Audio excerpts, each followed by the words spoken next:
আরে নান্টু, আরে হারান্দা যে কেমন আছেন? আরে আমি তো ভালোই আছি। তা সকাল সকাল কোথায় গেছিলে? এই বাজার থেকে কিছু কম দামে আলু পটল নিয়ে আসলাম। বাহ, ভালো করেছো নান্টু। তা কয়দিন ধরে তুমি সন্ধ্যাবেলায় তাসের আড্ডায় আসছো না কেন? খুব ব্যস্ত নাকি? হ্যাঁ, তাই একটু বলতে পারেন। আসলে ছেলে বৌমাকে নিয়ে শ্বশুর বাড়ি গেছে তো, তাই একা হাতে সবকিছু করতে করতে আর সময় হয়ে উঠছে না। ও আচ্ছা আচ্ছা, বুঝেছি। সময় পেলে সন্ধ্যাবেলায় এক পাক এসো, তোমাকে ছাড়া ঠিক তাসের আড্ডাটা জমে না। আচ্ছা ঠিক আছে, সময় পেলে যাব।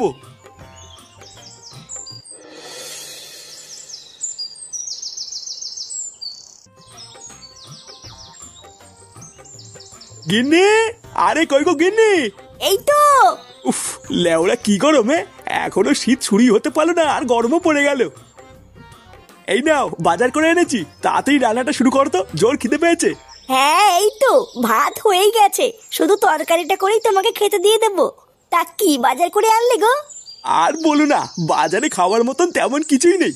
যাতেই হাত দিচ্ছি সেটাই সেটা ভাঙা দাম। তারপর শেষে গিয়ে কম দামে কিছু আলু পটল আর লাউ পেয়েছিলাম, সেটাই নিয়ে এসছি।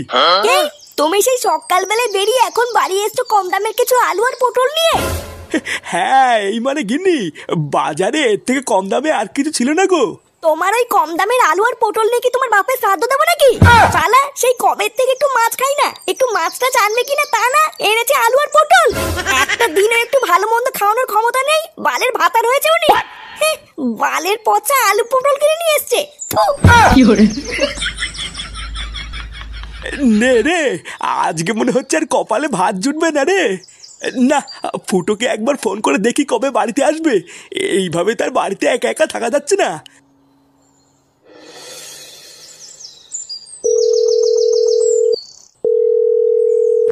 হ্যালো, কে ফুটো? হ্যাঁ কি হয়েছে? বলছি যে কেমন আছিস বাবা? বৌমা দাদু ভাই সব ভালো আছে তো? হ্যাঁ সবাই ভালো আছে, শুধু ভুদার বাল আমি ভালো নেই। দাদু কেমন আছো? আরে ধর ভুদা শত তুই না, একটু দাদুর সাথে কথা বলবো আর মনে সেটা দলে যাচ্ছে। কি বললি চুদির ভাই, দেখবি? হ্যাঁ বলো, ফোন করেছে কেন? ইয়ে মানে বলছি যে বাবা, তোরা বাড়ি কবে আসবি? এই কালকে সকালে যাব। কেন, কিছু হয়েছে নাকি? ইয়ে মানে কি আর বলবো, দুঃখের কথা। এইদিকে এই রাক্ষসী আমাকে দিন রাত জ্বালিয়ে মারছে রে, দুটো খেতে পর্যন্ত দিচ্ছে না, জানিস? কি আর খতম। কি হয়েছে? শালা ঢ্যামনা ভাতার তুমি রাক্ষসী কাকে বললে? এই না না, তোমাকে কেন বলবো? ফুটা, ফুটা আমাকে বাঁচা। এই গান মেরেছে। কি হলো দাদু, কথা বললেন না? আর কথা লেওরা, তাতেই মার কাছে গিয়ে যাবেন গুছোতে, আমাদের বাড়ি ফিরতে হবে। কি গো, তোমাকে কখন থেকে ডাকছি না? না এই না না, এখনো যদি ওই রকম করে তাহলে সংসারটা চলবে কি করে? আমি তো তোকে অনেক আগেই বলেছিলাম রে মা, ওইসব বালের সংসার ছেড়ে তুই আমার কাছে চলে আয়। আমার তো এখন লোকের কাছে বলতেও লজ্জা লাগে যে তোকে আমি কোন বাড়িতে বিয়ে দিয়েছি। হ্যাঁ কি হয়েছে, ডাকছো কেন? এই যে বাপি, ও এসেছে, এবার যা বলার তুমি বলো। না না জামাই, এইগুলো আমি কি শুনছি? তুমি নাকি কোনো কাজ বাজ করো না, সারাদিন নাকি টোটো করে ঘুরে বেড়াও। না মানে আসলে কোনো ভালো কাজ পাই না তো, তাই কি যে করবো কিছুই বুঝি না। মানে ভালো কাজ পেলেই করবো। তা তুমি ভালো কাজটা কবে পাবে শুনি? আমি কি আমার মেয়েকে তোমার কাছে বিয়ে দিয়ে ভুল করেছি? আমার তো এখন লোকের কাছে বলতেও লজ্জা লাগে যে আমার জামাই বেকার। জানো বাপি, ও এখন ওর বাবার কাছ থেকে 10 টাকা চেয়ে খায়। আমার তো এখনো এটাই ভেবে খুব লজ্জা লাগে যে আমার স্বামী এখনো আমার শ্বশুরের টাকায় চলে। মাগি, অত যখন লজ্জা লাগে তখন ওই বাড়িতে থাকিস কেন? চলে আসতে পারিস না? ভোদার বাল, তুই তোর বাপের বাড়িতে আমাকে ডেকে এনে তোর বাপের কানে ফুসমন্ত দিচ্ছিস? হ্যাঁ এই কি জামাই, তোমার তো সাহস কম না? তুমি আমার সামনে আমার মেয়েকে গালি দিচ্ছ? কোনো চাল নেই চুলো নেই, তোমার এত বড় আসপর্দা হয় কি করে?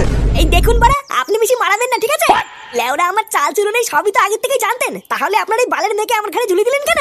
জামাই, তুমি যদি আরেকবার বাজে কথা বলো, এই ঘর থেকে কিন্তু ধাক্কা মেরে তোমাকে বের করে দেবো। আরে লেওরা, আপনি কি বের করবেন? কাল সকাল হলে আমি নিজেই চলে যাবো। আর দাঁড়া মাগি, তোর ওই বাড়ির হাড়ির খবর এই বাড়িতে এনে দেবো, তোর ব্যবস্থা করছি। একবার ওই বাড়িতে চ।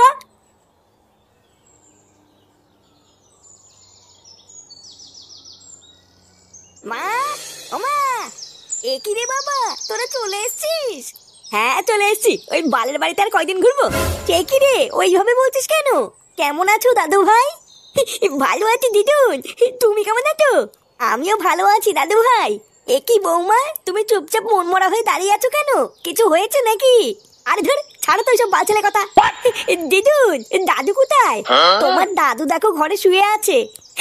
আচ্ছা ঠিক আছে, আমি দাদুর সাথে কি দেখা করে আসছি।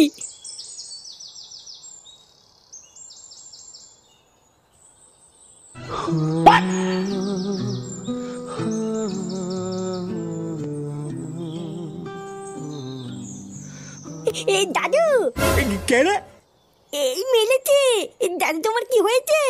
ও দাদু ভাই, তোমরা চলে এসছো? হ্যাঁ, চলে তো এসেছি, কিন্তু তোমার মাথায় কি হয়েছে? ও কিছু না দাদু ভাই, কালকে কলপারে পড়ে গেছিলাম তো, তাই মাথায় একটু লেগেছে। এই গাল মেলেছে, তোমার নিচে কোথাও লাগেনি তো? না না দাদু ভাই, নিচে কোথাও লাগেনি, যা লেগেছে ওপরে লেগেছে। তুমি ভালো আছো তো? কখন আসলে? এই তো কেমনই আসলাম। এ ফাটা, তুই এখন এখান থেকে যা, দাদুর সাথে আমার কথা আছে। নে, একটু দাদুর সাথে কথা বলছি, আরে তুই না চলে এসছে।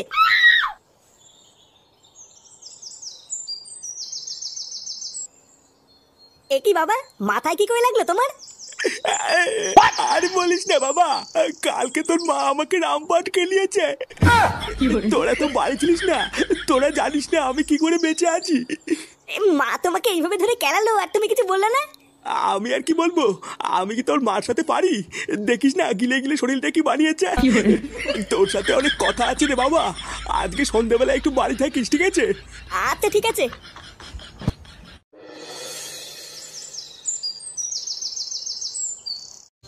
এইসব তুই কি বলছিস রে ফুটো?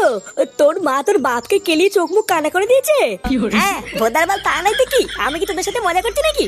লেওরা 2 দিনের জন্য শুধু একটু শ্বশুর বাড়ি গেছি, আর তোরা একটু আমার বাড়ি থেকে খবর আনিসনি, বুঝলা পল্টুদা? ওই জন্য আমি কালকে ফুটোর বাড়ির পাশ দিয়ে যাওয়ার সময় ঝামেলার আওয়াজ পাচ্ছিলাম, বুঝলা? আওয়াজ শুনে তো মনে হচ্ছিল ধূপধাপ কে যেন কাকে কেলাচ্ছে। আমি তো আর ভাবলাম কি না কি, ওই জন্য যাইনি। তা হঠাৎ তোর মা তোর বাপকে ধরে কেলালো কেন? তোর বাপকে কিছু করেছে নাকি? তা আমি কি করে বলবো, আমাকে তো এইসব কিছুই বলেনি। বাবা শুধু আমাকে বললো সন্ধ্যাবেলা একটু বাড়ি থাকতে, কি যেন একটা বলবে। আমার মনে হচ্ছে তোর বাবা আজকে থেকে সবকিছু খুলে বলবে রে, এ কি করে চোদনটা খেয়েছিল। তুই এক কাজ কর বুঝলি, আজকে সন্ধ্যাবেলায় তুই বাড়িতেই থাক, তারপর কাকু কি বলে সেটা শোন, শুনে আমাদেরকে কাল সকালে জানা। হ্যাঁ, আমিও ওটাই ভাবছি।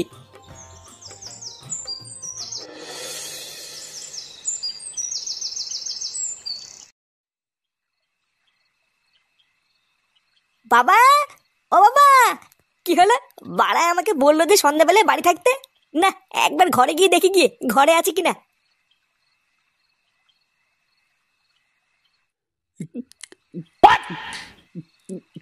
এ কি বাবা, তুমি মদ খাচ্ছ? কে রে? ও ফুটো, আয় আয় এদিকে আয়। তুমি ঘরের ভিতরে মদ খাচ্ছ কেন? লেওরা মা দেখলে কিন্তু সেটা ভাঙবে। আরে ধুর বাড়া, তোর মাকে কি আমি ভয় পাই নাকি? লেওরা এটা আমার বাড়ি, আমার বাড়িতে আমি মদ খাবো না পুঙা মারবো সেটা আমি বুঝবো। শোন, আমি তোকে যে কথাটা বলবো বলে ডেকেছিলাম। হ্যাঁ, কি কথা? ওটা শুনবো বলেই তো এসছি। বাড়া আমি অনেক ভেবে দেখলাম বুঝলি, এইভাবে আর বাঁচা যায় না, তাই আমি ঠিক করে নিয়েছি আজ রাতেই লেওরা তোর মাকে আমি ডিভোর্স দেবো। এই মেরেছে, এইসব তুমি কি বলছো? হ্যাঁ যা বলছি ঠিকই বলছি। শালা গারমানি মাগি নিজেকে কি মনে করে? হ্যাঁ বাড়া আমার খেয়ে গতর ফুলিয়ে আমাকেই মারে, ওর এত বড় সাহস। আর ভোদার বল এর একটা হেস্ত নেস্ত করেই ছাড়বো। কি রে, কি ভাবছিস? একদম চিন্তা করবি না বুঝলি, ওই মাগিটাকে ডিভোর্স দিয়ে আমরা বাপ বেটা মিলে রোজ এনজয় করবো। এনে ধর, এটা খা। এমা, কি যে বলো না, আমি কি এসব খাই নাকি? হ্যাঁ খায় না, লেওড়া নাটক না মারিয়ে তোমার দাম মেরে দে।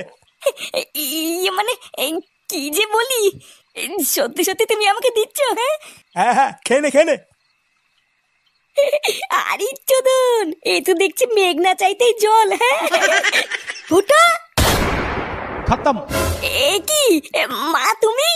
ও তার মানে আজকাল ঘরের ভিতরে লুকিয়ে লুকিয়ে এইসবও হয়? হ্যাঁ দেখো না গিন্নি, বারবার ওকে আমি বললাম আমি এইসব খাই না, তাও আমাকে জোর করে খাওয়াচ্ছে।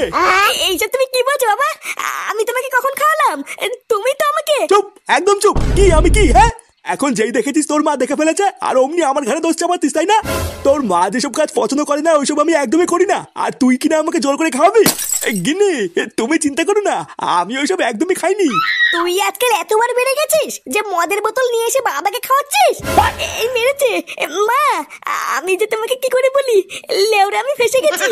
কি হয়েছে? তুই দোষ করে আবার দোষ ঢাকছিস? তোর এত বড় সাহস! আজকে তোর একদিন কি আমার একদিন, শালা শয়তান! কি হরে কি হরে